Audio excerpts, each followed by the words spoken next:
আল্লাহ নবী মুসা আলাইহিস সালামকে আল্লাহ তাআলা মুআজিজা দিয়েছিলেন। তিনি লাঠি জমিনে রাখলে সেটা সাপ হয়ে যেত, কিন্তু মুসা আলাইহিস সালামের ইন্তেকালের পরে কেউ আর ওই লাঠি দিয়ে মুভিং স্নেক বানাতে পারেনি। আল্লাহ নবী ঈসা আলাইহিস সালামকে আল্লাহ তাআলা আরো মাইন্ড ব্লোয়িং মুআজিজা দিয়েছিলেন। শ্বেত রোগী ধবল রোগীর গায়ে হাত বুলিয়ে দিলে রোগ ভালো হয়ে যেত। অন্ধ ব্যক্তি চোখে টাচ করে দিলে সে দৃষ্টিশক্তি ফিরে পেত।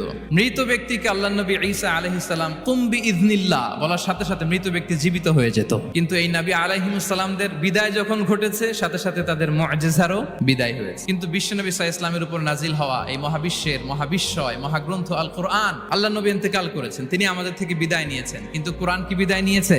কিয়ামত পর্যন্ত থাকবে। বিষ্ণু ইসা ইসলাম একটা আয়াত যেভাবে পড়তেন আমরা ঠিক হুবহু ওইভাবে পড়ি। বিষ্ণু ইসা ইসলাম একটা শব্দ ১৫০০ বছর আগে যেভাবে উচ্চারণ করতেন আমরা ঠিক ওইভাবে করি। এখানে অনেক কারীরা সুন্দর কণ্ঠে কোরআন তেলাওয়াত করেছে না? বিষ্ণু ইসা ইসলাম যেমনটা করেছেন তারাও ঠিক তেমনটা করেছে। কিয়ামত পর্যন্ত অবিকৃত অবস্থায় কোরআনটা থাকবে। তাই কোরআনটা হচ্ছে